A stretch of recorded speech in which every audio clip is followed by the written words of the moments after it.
stay tuned for part number 2 of this build, and it's gonna be exciting.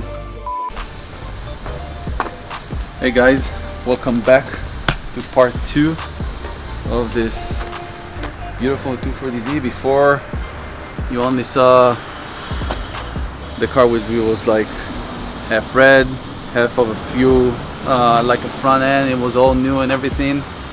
Now you get to see it wrap. I think it came up amazing. You tell me what you think.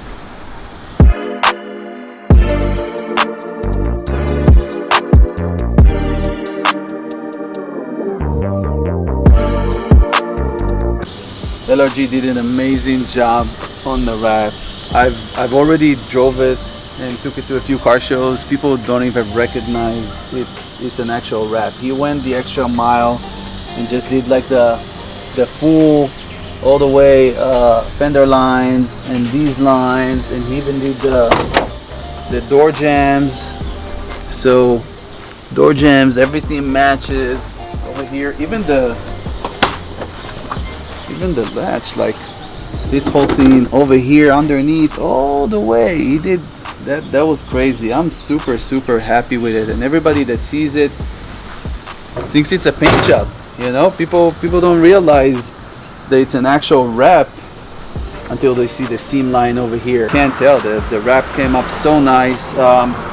It's a yellow Tinybot material. It's the same material that we used on my R33 GTR, and it just came up amazing. I can't believe how clean it is with the vents and the cutting and everything. I truly love it, and you can't beat the price and you can't beat the time frame.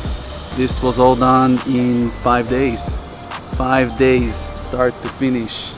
LRG, you guys rock. We got new mirrors for the car. We got like those cool carbon fiber mirrors, so I really dig it. And then we polished the trims as much as we could.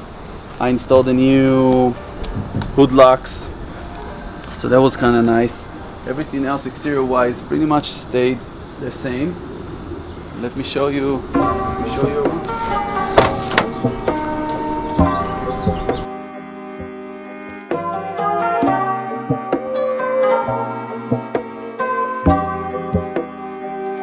Basically, the car has a VQ swap out of a 2005 Nissan 350Z. We got the VQ35DE in it. We got the 6-speed transmission, the CD09. Amazing transmission. The car just kicks it. We had it on the dyno, a hub dyno. It came up to like almost 290 horsepower to the wheels. That was crazy, really crazy. We had to create a brand new dry shaft with stronger 350Z U-joints in the front and a 280Z U-joints in the back, because the back is all 280. We replaced the fuel tank because of the fuel system. The fuel tank of a 280 had like a thicker or bigger fuel nipples and all that kind of stuff, and then the rear end was stronger, so everything is almost brand new. The dry shaft is like a one piece. It was all done with Eric's Racing engines. He's like the god of Datsuns.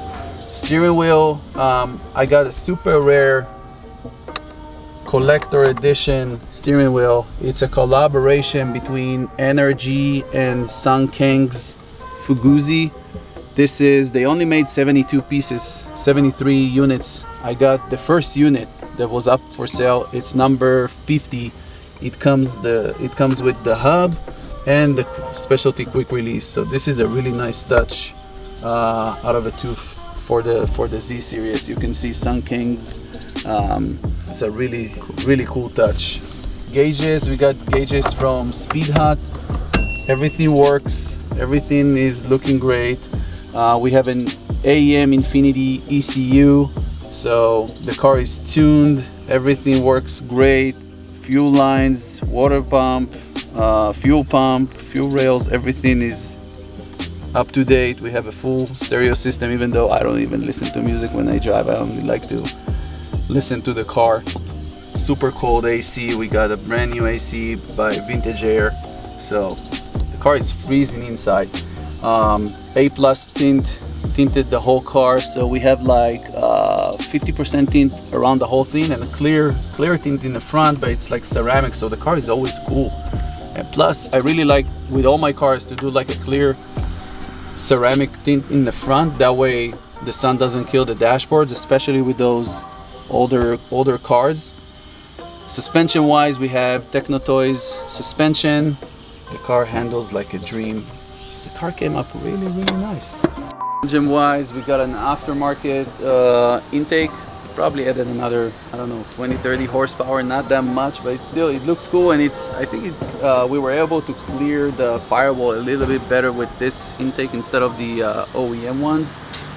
The engine is fitted really nice over there, almost behind it's really nicely tucked in there, and I still have a lot of space for twin turbos. I don't know, we'll see. LED lights, everything is pretty much brand new. Datsun garage has been helping us with getting some stuff that we need, like the old school stuff, like seals and all kind of the grill, a bunch of plastic pieces that we were missing. Overall, I'm really happy with it. What was the hardest part to get for the Z? I think that the dry shaft was kind of annoying because the car was vibrating and we couldn't figure it out. We took the wheels off, we did an alignment, we did everything like center hubs, all that kind of stuff. The car was still kind of shaky, 60 miles per hour and up. And then we finally, Eric put it on the hoist and put it in gear, and we see the dry shaft, and the dry shaft is like, ah. So that was like, okay. And then we had to find somebody to rebuild the dry shaft, but then you're thinking about it's a dry shaft that's supposed to be a combination between a 350Z and a 280Z. And then we had to we couldn't use the same U-joints that we had already, so we had to get brand new ones. So I think overall that took like 2 weeks. That was like the main thing. Damn. What's the most expensive part of the car? I think that would probably be the swap, like the whole 350Z swap with the electronics, tuning it, sending that in, wiring everything. I think that was probably it. Is there any maintenance issues that you think you'll have in the future? I think we replaced pretty much everything, and we got everything taken care of. We had a ground issue that we were like having the AC disconnecting and stuff like that and burning the fuse, but I think Eric got this covered. So other than that, I think the car is pretty much good to go. We had it tuned, we replaced the throttle body. It used to make some funky idle, and then it would shut off as well. But other than that, yeah, it's done everything with Nismo stuff, Mutu, everything, transmission oils, engine oils. Do you know what the red line is?